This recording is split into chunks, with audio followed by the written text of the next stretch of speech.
Halo guys, selamat kembali di Republik Rupiah. Udah hari Senin di minggu yang baru ini kita bakal bahas tentang orang-orang yang pada percaya kripto nih. Mungkin bertanya-tanya ya dengan koreksi yang baru terjadi sekarang. Mereka tuh sangat antusias dan percaya banget sama masa depannya dan merasa bullish, optimis juga. Tapi banyak yang kurang sabar bisa dibilang. 2 bulan terakhir gerakan harga tidak jelas, itu bikin orang frustrasi. Apalagi melihat pasar yang aset berisiko lainnya juga kayak misalkan saham itu terus menanjak ke lokal high baru. Setidaknya ya saham teknologi yang udah blue chip yang dari minggu ke minggu itu naik terus, terutama kayak nama seperti Nvidia. Nah, pas ini udah minggu terakhir bulan Juni nih. Artinya kan itu udah 6 bulan kita tahun 2024. Berarti paruh pertama udah mau beres nih minggu terakhir. Berarti minggu depan kita udah masuk ke paruh kedua untuk tahun 2024. Nah, gimana rekap untuk 6 bulan terakhir? Apakah koreksi yang terjadi sekarang itu koreksi yang sehat atau mematikan? Oke, let's go.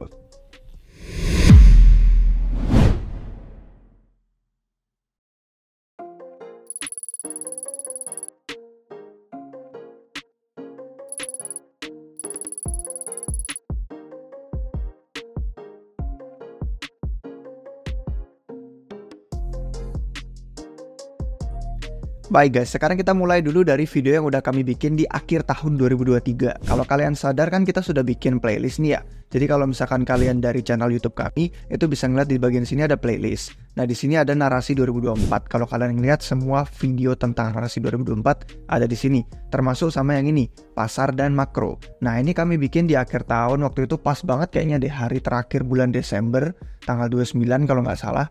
Itu kami bikin video tentang gimana pandangan pasar dan makro untuk tahun 2024 ke depannya.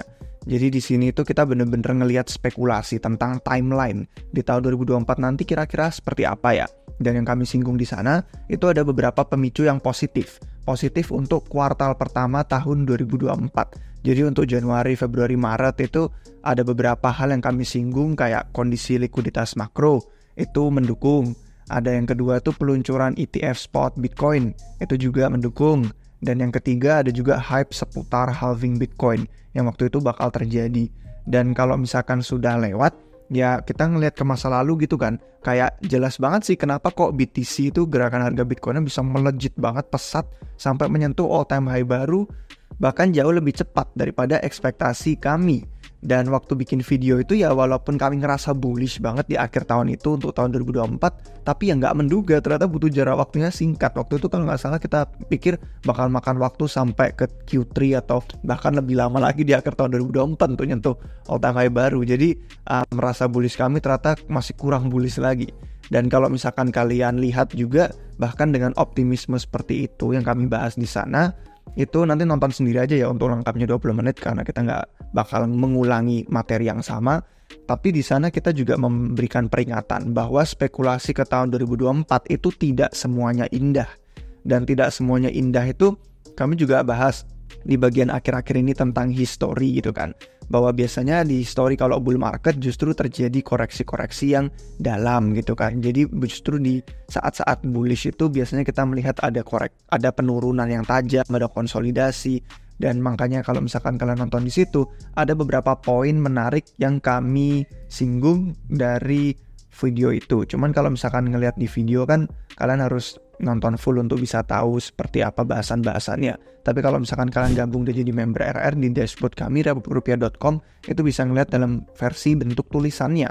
Jadi lebih gampang untuk nge-skip untuk yang pengen baca cepet nge-scan aja inti-inti yang kami bahas itu apa. Nah, kalau misalkan pengen gabung dan belum pernah, kalian bisa cek deskripsi di bawah untuk cara join membernya. Nah, tapi sekarang saya bakal nunjuk ini di bagian tulis ini biar kelihatan langsung ya yang kami bahas itu apa. Di situ kita kasih tahu setiap bull market ada periode konsolidasi. Terlepas dari tahun 2023 yang menakjubkan, itu ada probabilitas bahwa koreksi atau konsolidasi itu bakal terjadi dalam beberapa bulan ke depan. Dan ya nyambung sama video bulan November kami udah memperingati waspada koreksi Bitcoin akan datang. Tapi di situ banyak orang salah paham, dipikirnya koreksi dalam jangka waktu segera. Padahal kami bilang di situ bisa dalam waktu 6-8 bulan ke depan untuk time frame-nya. Dan ternyata benar sekitar 7-8 bulan berikutnya, yaitu saat-saat inilah kita mengalami koreksi. Dan di sana kita sampai selesaiin di sini saya ngomongnya juga ini yang 2 paragraf ini ya. Biasanya periode konsolidasi cenderung berlangsung setidaknya beberapa bulan. Di setiap contoh sebelumnya, BTC itu terbang tinggi menjauh dari bottom sebelum dia koreksi wajar. Ya bener ya, bottomnya 2022 FTX collapse, dan itu ya lumayan menjauh banget, dia kan up only dulu, terbang baru mengalami koreksi yang wajar.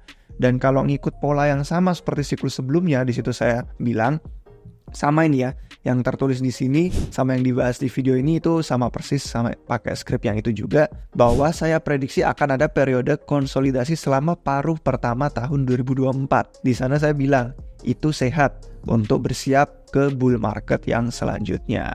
Dan ternyata ya kalau misalkan kita ngelihat sejauh ini tepat sekali itu yang terjadi, bahwa setelah kita bahas itu di akhir tahun 2023 gitu kan, di Desember, terus kita mengalami bulan positif untuk awal tahun, kuartal positif untuk awal tahun 2024 gitu kan. Kemudian ATH-nya jauh lebih cepat dari prediksi kami. Ternyata memang di paruh pertama tahun 2024 inilah kita terjadi koreksi pasar. Jadi sesuai ya, ini kan paruh pertama gitu kan, kuartal 1, kuartal 2 itu paruh pertama.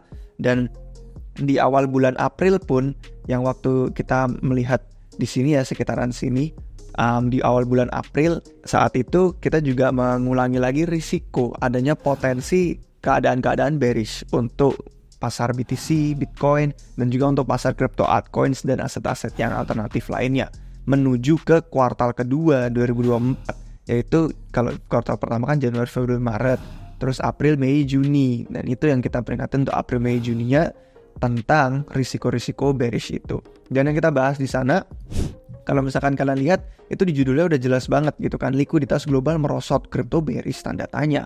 Ini untuk versi artikel tertulisnya yang kita bahas di sini. Dan ini ada versi videonya juga. Kalau misalkan kalian lihat, itu kalian bisa temukan di bagian video, tinggal nge-scroll aja yang kita upload 2 bulan lalu nih. Ya kan, sekitar bulanan April itulah kita tulis, likuiditas makro turun, kripto bearish, kapan bullish lagi? Dan itu kalian bisa tonton lagi juga sebagai referensi untuk yang tertarik melihat pas awal April kemarin kami memberikan peringatan tentang kemungkinan adanya koreksi. Dan yang menarik di sini adalah itu banyak sekali bahasan-bahasan makro yang sangat-sangat detail, tapi poin utama yang kami singgung itu adalah tentang likuiditas makro global merosot seperti di judul. Dan itu udah turun selama 6-8 bulan. Jadi ternyata itu benar-benar terbukti gitu kan, bahwa kekeringan likuiditas ini nyambung sama keadaan yang kita lihat sekarang, terbukti berdampak akhirnya ke pasar kripto bearish dalam jangka pendek. Jadi sesuai ya dengan yang kami bagikan tentang komentar pasar di saat-saat itu ya, di awal bulan April kemudian ada terjadi gitu kan. Dan sampai sekarang pun bahkan setelah rebound dikit itu juga kita sudah berapa ini, 18 hari berturut-turut candle merah kalau menurut Heiken Ashi. Jadi likuiditas bank sentral memang, kalau misalkan kalian sudah ngikutin RR cukup lama di komentar pasar, video-video kami tentang Bitcoin, itu kan kaitannya erat banget. Dan kalau kita lihat yang belakangan ini, likuiditas bank sentral tuh tidak sekuat pertumbuhan pas akhir tahun 2023. Kalau kalian lihat di Q4 gitu kan, akhir tahun 2023 tuh benar-benar menanjak banget likuiditas globalnya. Dan pas banget itu lumayan berbalik arah gitu kan, dia mulai menurun, ada tuh peluncuran ETF spot Bitcoin, makanya mendorong gitu kan, membantu. Jadi BTC-nya tetap rada kuat. Tapi ya gara-gara memang udah turun terus likuiditas globalnya, dan nanti kita bakal lihat inflow ETF juga nggak sekuat saat itu, makanya sekarang akhirnya catch up lah, mulai kekejar gitu kan, likuiditas merosot, inflow dari ETF juga nggak sekuat itu, jadi akhirnya kekejar bahwa gerakan harga BTC pun ngikut keseret. Dan karena itulah BTC jadi tidak ada yang mendorong dia kuat. Dan pertumbuhan supply uang M2 untuk yang global itu juga mendatar. Kalau misalkan kalian lihat yang di garis putih itu, faktanya M2 global ini kalau kalian lihat itu udah menciut ya, sekitar 1,7 triliun dolar sejak awal bulan April. Dan ini kontras banget sama pas dia ekspansi di Q4 2023. Kalian lihat yang dari kiri ini kan Q4 nih, kuartal keempat dari 2023, dia benar-benar menanjak ekspansi lebih dari 4,5 triliun dolar. Dan jadi 1,7 triliun dolar, jadi wajar kalau misalkan supply uang ya kan, M2 global, itu ngomongin soal likuiditas makro, ya wajar kalau harga BTC akhirnya bereaksi sesuai dengan keadaan itu. Dan ini chart yang bagus banget. Jadi kita mau ngasih shout out aja untuk 3 chart yang terakhir ini. Kita lihat itu dari Delphi Digital, karena kan subscription Bloomberg luar biasa mahal banget. Jadi karena saya ada akses ke membershipnya Delphi Digital, jadi bisa ngelihat. Shout out untuk mereka, analis makro dan TradeFi yang ngasih data-data dari Bloomberg yang menarik ini. Dan itu chartnya lumayan ya, petanya itu bener-bener ngikut gitu kan, dari perubahan supply uang M2 global yang akhirnya diikuti juga dengan reaksi gerakan harga BTC. Dan awal tahun ini juga memang sih di 2024 kita kan sering banget tuh bahas tentang ETF ya. Dan kami membahas peluncurannya ETF spot Bitcoin itu kan sukses. Dan gara-gara dia sukses, dia jadi dorongan melawan turunnya likuiditas makro yang tadi saya bahas di sini kan. Likuiditas makro turun, tapi karena ETF sukses meluncur, makanya BTC tetap kedorong kuat. Nah cuman akhir-akhir ini kalau misalkan kita lihat, ini juga sama nih dari dashboardnya Delphi Digital, kita bisa ngeliat arus ETF yang inflow-nya, arus masuknya itu udah nggak sekuat dan nggak bertumbuh seperti beberapa bulan yang lalu. Jadi kalau kita ngeliat daily net flow-nya untuk 10 Bitcoin ETF yang utama, itu kita lihat bener-bener sudah sangat lemah dan menurun gitu kan, dari sejak awalnya dia diluncurkan. Dan kalau dilihat dari sisi volume, itu untuk volume hariannya pun sejak akhir bulan Maret nih ya, yang di sini dia sudah lumayan menurun, anjlok gitulah. Bisa dibilang volume ETF spot Bitcoin itu anjlok lumayan. Jadi sejak akhir bulan Maret kita udah ngelihat yang tadinya membantu gitu kan, likuiditas merosot, ya udahlah dibantu sama ETF. ETF-nya juga sekarang inflow-nya udah lemah, udah nggak mendorong positif lagi. Jadi ya tanpa dukungan likuiditas yang banyak inilah, kripto jadi sangat membutuhkan pemicu positif yang bisa cukup besar membangkitkan kembali orang-orang untuk masuk gitu kan, untuk demand, untuk pada serok, pada beli, dan arus inflow dana yang baru itu sangat-sangat dibutuhkan sekarang. Karena likuiditas global tidak mendukung, ETF sejauh ini belakangan juga tidak mendukung. Nah, memang bisa dibilang likuiditas global itu sangat suportif kalau misalkan dia lagi ekspansi, lagi banyak banget uang yang dicetak. Tapi ya itu pedang bermata dua juga, karena realita kerasnya gerakan Bitcoin BTC ini itu ya sudah seperti biasanya, wajarnya begitu. Kalau pas lagi merosot ya dia ikut keseret, tapi kalau pas lagi ekspansi bertumbuh ya dia benar-benar kedorong naik terbang juga. Makanya yang kami bahas juga di bulan Mei itu ada tuh follow up setelah kami bahas tentang kapan bullish lagi, kami nge-follow up di bulan Mei itu di dashboard member rr.rupiah.com. Sekali lagi kalau belum join member cek di deskripsi. Itu kami tanya kan ritme gerakan BTC lemah atau kuat. Dan pada akhirnya kesimpulan di akhir setelah kami bagikan beberapa analisis adalah faktanya ya memang begitulah cara kerja pasar. Gerakan Bitcoin udah seperti sewajarnya, udah seperti biasanya. Memang begitu kenyataan kalau ada perubahan kondisi makro selama beberapa bulan terakhir.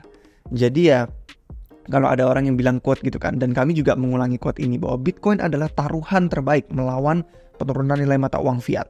Itu benar, harga BTC juga benar ngikut likuiditas global. Tapi quote itu rasanya kayak lebih enak diucapin waktu portofolio kita hijau ya kan. Dan belakangan ini ya rada kurang srek. Jadi ya sekian sih guys untuk hari ini, pandangan tentang apakah koreksi ini sehat atau mematikan. Ya jawabannya sesuai dengan pandangan kami di beberapa bulan sebelumnya, itu udah wajar akan terjadi dan kami pikir sehat untuk kelanjutan bull market berikutnya. Jadi kalau misalkan ada yang pengen tahu lebih lanjut, pasar kripto yang berdarah ini menciptakan banyak banget peluang. Banyak banget token-token yang masuk ke wilayah oversold. Ada beberapa altcoins yang kami pantau, kami akan bagikan ke dashboard member RR. Jadi kalau misalkan ada yang pengen join lebih lanjut, bisa dapetin infonya lebih awal di sini. Silakan cek link deskripsi. Kalau misalkan mau nunggu di YouTube yang gratis juga nggak apa-apa, tapi namanya preparation untuk video YouTube ya pasti bakal membutuhkan waktu lebih lama. Jadi untuk member juga sedikit spoiler bahwa nanti berikutnya kita akan bahas tentang pandangan likuiditas ke depan, keadaan pasar, dan gimana kita akan menuju ke arah kemana nanti selanjutnya. Stay tune aja. Oke guys, terima kasih nonton sampai akhir. Sampai jumpa di episode berikutnya. Cheers!